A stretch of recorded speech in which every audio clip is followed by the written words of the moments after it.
Nós te pedimos que o Senhor fale e continue falando conosco, que neste momento a Tua palavra, Senhor, que ela é santa, ela é capaz de discernir aquilo que está dentro de nós, Senhor. De separar aquilo que é do homem e aquilo que é Teu, Senhor. Que fale conosco agora, porque somente a Tua palavra pode nos levar à vida, Pai. Somente a Tua palavra pode, a semente da Tua palavra em nós, é que pode trazer aquilo que é de bom do Senhor. E não volta para o Senhor vazia, Senhor, em nome de Jesus. Queria que você abrisse comigo, ou então acompanhe aqui, essa é a versão internacional, Romanos 7, do verso 19 ao 25.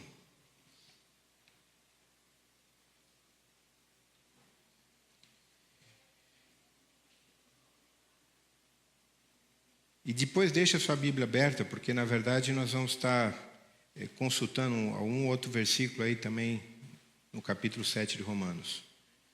Pois o que faço não é o bem que eu desejo, mas o mal que não desejo, não quero fazer, esse eu continuo fazendo. Ora, se faço o que não quero, já não sou eu quem o faz, mas o pecado que habita em mim. Assim encontro essa lei que atua em mim. Quando quero fazer o bem, o mal está junto a mim. Pois no íntimo do meu ser, eu tenho prazer na lei de Deus. Mas vejo outra lei atuando nos membros do meu corpo, guerreando contra a lei da minha mente, tornando-me prisioneiro da lei do pecado que atua em meus membros. Miserável homem que sou, quem me libertará do corpo sujeito a esta morte? Graças a Deus por Jesus Cristo, nosso Senhor, de modo que com a mente eu próprio sou escravo da lei de Deus, mas com a carne da lei do pecado. Então, essa frase, né? Miserável homem que sou, eu queria que a gente meditasse dentro dos versículos-chave, essas duas frases, graças a Deus por Jesus Cristo, nosso Senhor. Mas se eu começar só por essa frase aqui, miserável homem que sou. Eu não sei você, mas quando eu era novo, a primeira vez que eu vi esse texto não foi fácil de entender, né? Como é que o apóstolo Paulo pode chegar e falar, poxa, eu sou um miserável, né? Afinal de contas, Pedro falou que nós somos povo de Deus, raça eleita, né? Nação sacerdotal, sacerdócio real. Como é que é miserável? Né? O que eu faço com Coríntios 5, 20, né? Fala que se alguém está em Cristo, nova criatura é, as coisas velhas já passaram, eis que tudo se fez novo.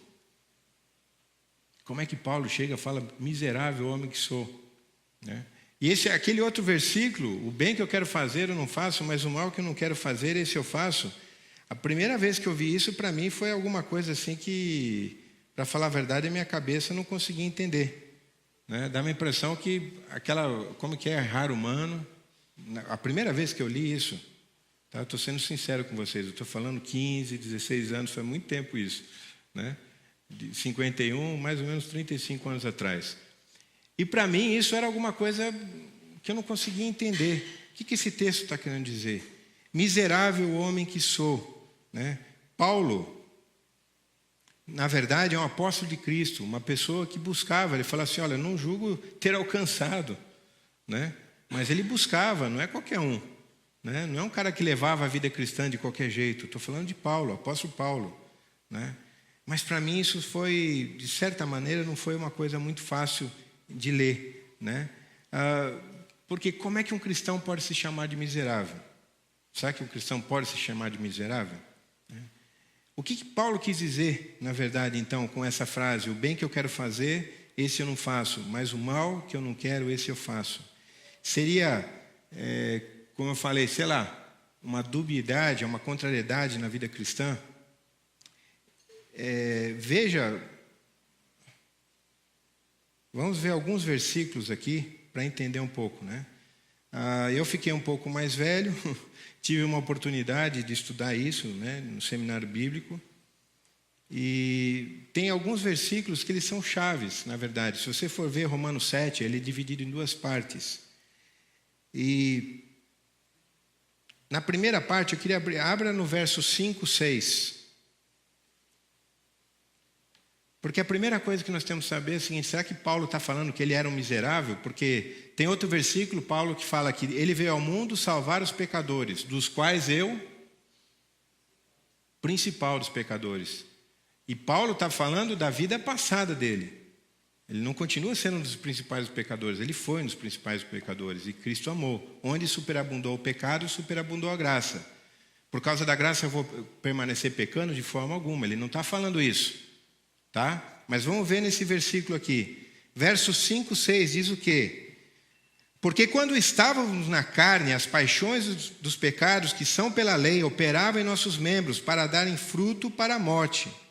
Mas agora temos sido libertados da lei, tendo morrido para aquilo em que estávamos retidos, para que sirvamos em novidade de espírito e não na velhice da letra. Então, no versos 5 e 6, na verdade, até a gente divide aí Romanos 7 até o versículo 14, tá? Em duas partes, falando de coisas antigas e coisas novas. No verso 22, ele dá uma pista aqui do que Paulo está falando da condição dele agora, como cristão. Verso 22 diz o quê? Porque segundo o homem interior, tenho prazer na lei de Deus, mas vejo nos meus membros outra lei guerreando contra a lei do meu entendimento, e me levando cativo à lei do pecado que está nos meus membros. Bom, aqui Paulo, ele está descrevendo duas realidades muito importantes, né? Essa que fala, segundo o homem interior eu tenho prazer na lei de Deus. Quem não nasceu de novo, quem não teve um coração transformado, não tem prazer na lei de Deus, segundo o homem interior. Essa é uma promessa que estava lá em Jeremias, que 31, 33, se não me engano, fala assim: eu colocarei um novo coração, tirarei o coração de pedra e colocarei um coração de carne, colocarei a minha lei no seu coração. O que Paulo está dizendo, olha, quanto ao homem interior eu tenho prazer na lei de Deus, no meu coração, na minha mente, né, eu tenho prazer na lei de Deus. Mas eu vejo, agora ele está falando, mas na verdade nos meus membros, nessa realidade, nesse tabernáculo que eu estou vivendo aqui, né, nesse corpo que eu estou vivendo aqui, eu vejo uma outra lei guerreando contra a lei do meu entendimento. O que Paulo está falando é que mesmo essa nova criatura ainda está sujeito ao pecado, né, ainda está sujeito às paixões. A gente esquece que Jesus, ele nunca pecou, né? Jesus, ele é o nosso alvo. Mas enquanto ele viveu aqui na terra, ele estava sujeito às paixões. Ele foi tentado no deserto, né? Então Paulo fala assim, mesmo assim, eu ainda vejo isso, né? Eu tenho que lutar. Eu percebo isso. E ele fala, então, miserável homem que sou, né? Quem me livrará do corpo dessa morte? Então, o que Paulo está dizendo aqui tem a ver com essa situação que está, de novo, ele está falando... A gente percebe quando ele está falando miserável homem que sou, não é que fui, que sou. Miserável homem que sou. Agora, quem me livrará do quê? Do corpo dessa morte, quer dizer, esse corpo corruptível, né? Da mesma maneira que o reino de Deus veio e ele ainda não está na sua plenitude, né? Nós somos salvos, justificados, mas a gente não está glorificado. Somos chamados santos porque Deus sabe o final da história. Né? Ele já nos declarou. A ressurreição de Jesus é a nossa promessa disso. Porque quando Cristo ressuscitou, aquilo que vai acontecer no último dia aconteceu em Jesus Cristo. Ele é a primícia. Deus o falou santo, né? Justo, esse é o meu filho. Né? E fala que Deus o justificou, o ressuscitando dos mortos. Ou seja, Deus o declarou justo, ressuscitando dos mortos. Essa é a nossa certeza. Então, na verdade, nós vivemos entre duas realidades. Hoje o Alexandre estava falando, né, sobre o já e ainda não, né, sobre o reino. O reino de Deus já veio, o Messias já veio. Né? Quem recebeu o Messias recebeu o perdão dos pecados. Né? Recebemos o Espírito Santo que trabalha em nós, a graça de Deus trabalha em nós. Mas Paulo está dizendo aqui, a gente convive com essa situação. Se você tiver a sua Bíblia ou tablet, pode ser, vocês vão conseguir ler, abra comigo Gálatas 5, 16 e 17.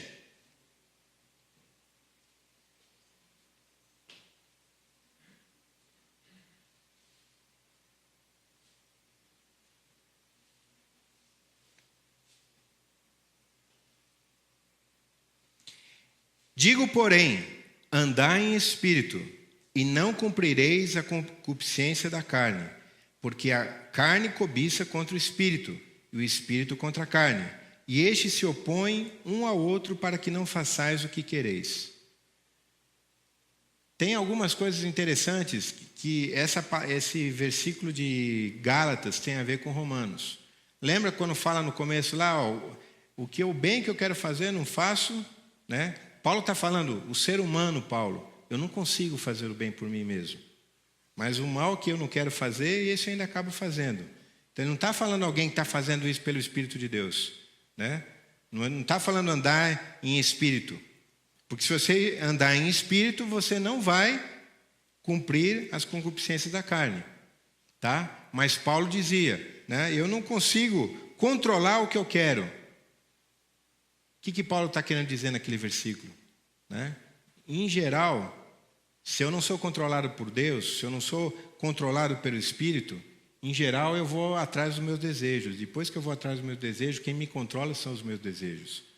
Se tem uma coisa que o desejo, né, faz, o desejo nunca pode ser satisfeito, né? Nunca se esqueça disso.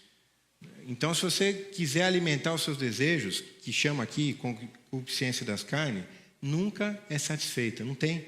Jesus falou para a mulher samaritana, se você beber dessa água, você vai tornar a ter sede. Então, as coisas aqui da terra, se alguma necessidade que você tem, ou um desejo que você tem, você pode ir atrás e fazer aquele desejo, mas ele vai pedir mais.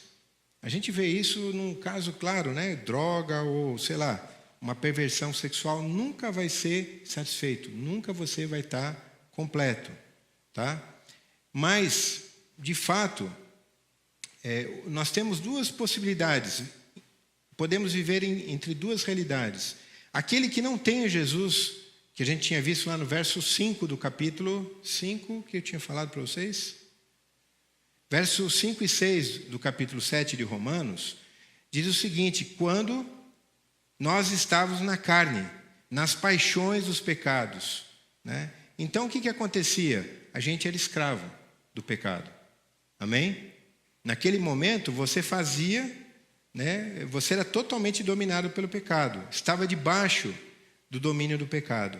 No momento agora que você está em Cristo, você está sob o domínio de Deus, você não está mais sob o domínio do pecado, você veio para o reino, né?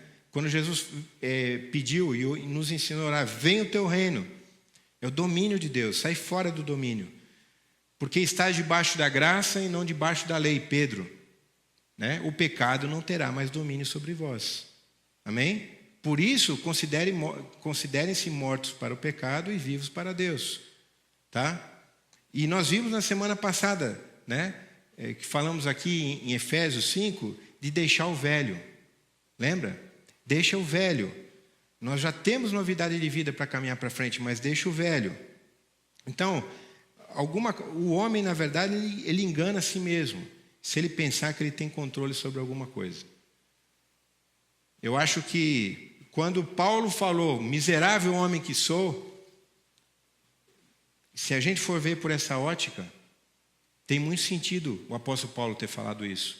Porque o apóstolo Paulo sabia, né, que ele não era ninguém, né? Ele sabia quão fraco ele era.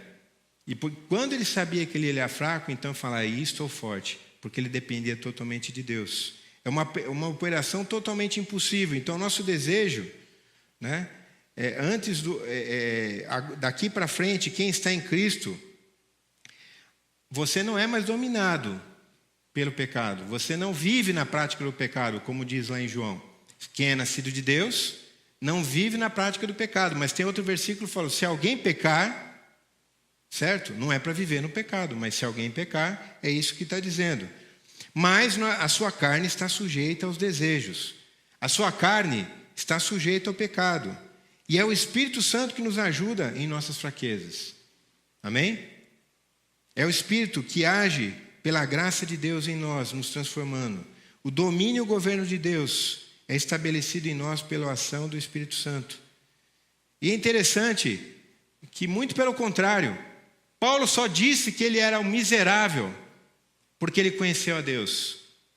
Você só vai dizer que você é um miserável o dia que você tiver uma visão de Deus. Isaías, ele estava num momento muito triste de Israel, eles perderam o rei. Ele fala, no ano que morreu o rei Uzias, eu vi o Senhor no seu alto sublime trono. E ele viu a glória de Deus. E o resultado de ter visto a glória de Deus, o que ele falou? Ai de mim, que sou pecador, que habito, né, no meio de um povo com lábios impuros, né, que eu vou morrer. Então, quem diz que é miserável é alguém que viu a santidade de Deus. Porque, em geral, os homens não são assim. O pecado nada mais é do que a rebeldia contra Deus. Um dia o homem decidiu ser autônomo. Deus criou o homem para viver debaixo do seu domínio e exercer o domínio, mostrar. A gente nada mais é, se eu apagar essa luz, vocês não vão me enxergar. Mas a gente só reflete a glória de Deus, a gente não tem glória própria, né? Se eu colocar aqui, sei lá, colocar um pano aqui na minha frente, vai fazer sombra. E o homem, tudo que ele fez, ele permitiu que alguma coisa quebrasse, né, o domínio de Deus sobre ele. Escolheu errar quando Deus falou, você pode comer de tudo, fazer tudo aqui no jardim, menos dessa árvore. O que ele ouviu na verdade, né? A mulher ouviu, a serpente, Deus falou que não pode comer de toda a árvore, não, só dessa.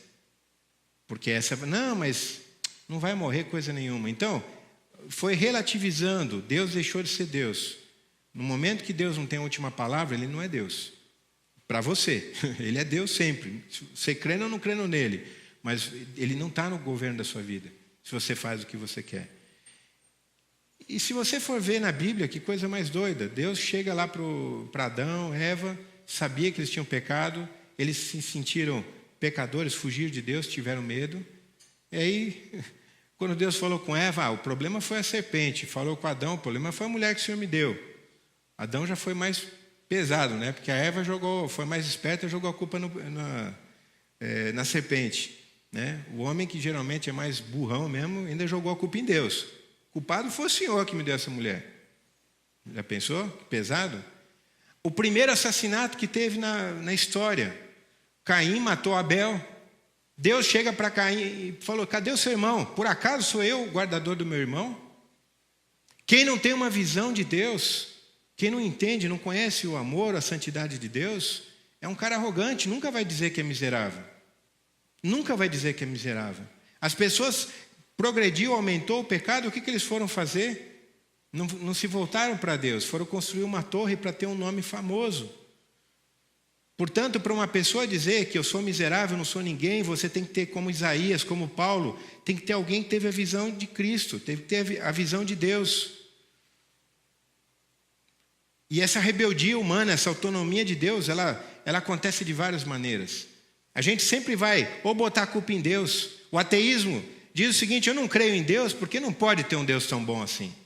Porque olha quanta injustiça tem no mundo. Olha, se Deus não existe, o bem e o mal não existe, moral não existe, e você não pode culpar ninguém.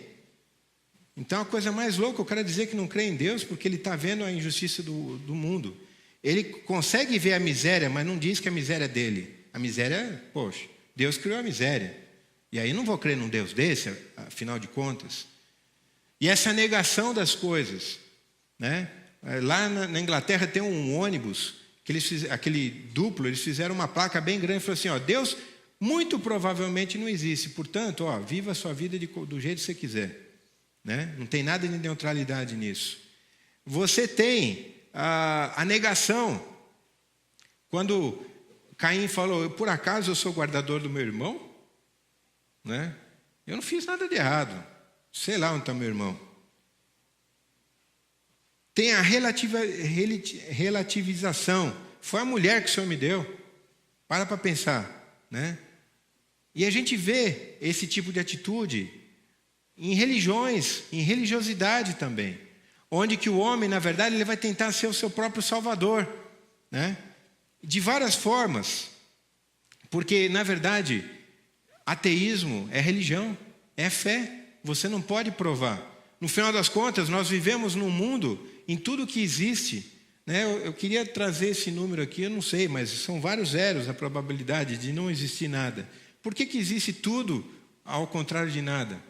Né? Por que a gente não mora num lugar que Aliás, por que existe tudo em vez de não existir nada? Né? Então, essa é a realidade que nós estamos. E se você quiser ser rebelde, ser autônomo de Deus, o que vai acontecer?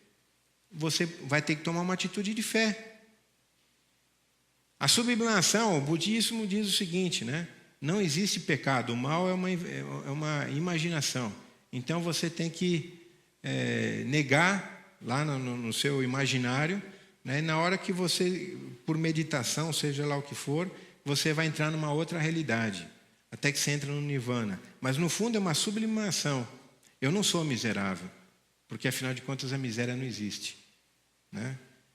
A autojustificação, a religiosidade, todo mundo chegava para Jesus e falava: o que eu tenho que fazer? O que eu tenho que fazer? Né? E a gente sempre quer fazer alguma coisa, e a religiosidade é alguma coisa assim, a gente tem essa noção que está devendo alguma coisa para alguém.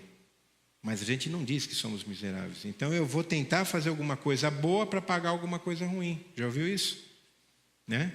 Isso é a base do espiritismo, isso é a base muitas vezes de você querer ter uma penitência, né? E a sua esperança é que eu vou fazer mais o bem do que o mal. Um dia, se eu fizer mais o bem e o mal. Mas a verdade é que a Bíblia diz: se alguém pecar, né? Se alguém descumprir a lei, descumpriu toda a lei, com um pecado só. Né? Se você se contaminar, né? Se você pegar uma água e colocar um veneno naquela água, estragou tudo. Não adianta ter colocado uma gota de veneno e falar: eu vou beber agora. Não, está estragado. Né? Colocar uma mosca, deixa eu colocar uma mosca no seu suco para ver se você vai tomar. É só uma mosca, o resto do suco está bom, você não vai tomar. Então é isso que acontece também com o pecado. Né? E esse é o problema, porque de fato a gente não quer dizer: eu sou miserável. A última questão que a gente vê nesse texto, que eu falei sobre andar em espírito, a gente pode ver também na Bíblia, desde o Velho Testamento, que esse conceito ele é claro na Bíblia. Né? Onde que eu vi que a gente pode pegar isso? Né? A Bíblia tinha uma promessa, que o justo viverá pela fé. Né? E o que aconteceu quando Deus tirou o povo do Egito? No Egito eles eram escravos, correto? Eles foram salvos da morte, porque foi aspergido o sangue do Cordeiro. Eles passaram pelo Mar Vermelho. Sangue, água. O que tem no Novo Testamento, né? A morte do Cordeiro, o sangue de Jesus e o batismo, né? E eles foram então em direção daquilo que Deus tinha para eles, o reino que Deus estabeleceu lá em Jerusalém. Mas entre o Mar Vermelho e até onde que Deus estabeleceu o reino, até que eles chegassem lá na frente, eles tinham uma jornada para passar. 40 dias, 40 anos, a jornada humana. E aí o que a gente vê é que o mesmo povo já liberto do Egito, sendo redimido pelo sangue do Cordeiro, passando pelo mar, ele estava agora, estava vulnerável no deserto.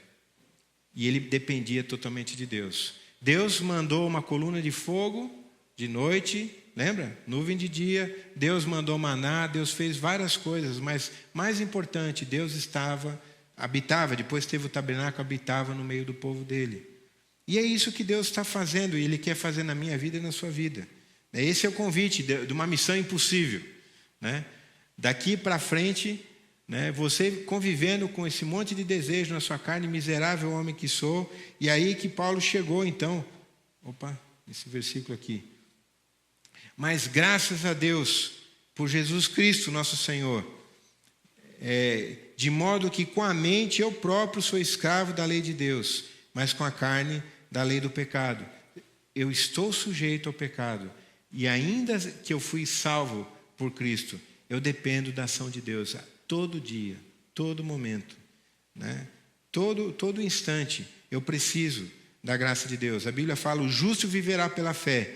E no Novo Testamento isso é acompanhado com andar em espírito, e você não vai viver pecando, que nem aquele versículo, se você vê no começo também que a gente leu, na Nova Versão Internacional, ele diz o seguinte, que estava falando assim, que eu não continuo, que está falando assim, E esse eu continuo fazendo. Tem uma ação contínua. Não é só de vez em quando eu peco, né? É para quebrar essa ação contínua. Há uma promessa que a gente pode vencer, né? Diz ali: quem é que vence o mundo, senão aquele que crê que Cristo é o Filho de Deus? Amém? E Paulo, eu queria terminar dizendo uma coisa. Paulo pôde dizer: miserável homem que sou, porque ele teve uma visão de Deus. E a gente pode ter essa tranquilidade de crer, mas graças a Deus por Jesus Cristo. O nome de Jesus significa salvação de Deus, Jesus. Cristo, o Rei, o Messias, o Senhor, né? O Senhor, o Rei dos Reis. Os cristãos, o Evangelho da graça, o Evangelho do reino que foi pregado, a justificação pela graça, mas arrependei-vos do quê? Dessa rebeldia, de a gente viver longe do reino de Deus. Por que a gente pode confiar em Jesus? Né? A gente pode confiar em Jesus porque, embora ele não tinha pecado nenhum, embora sendo Deus, ele se fez homem.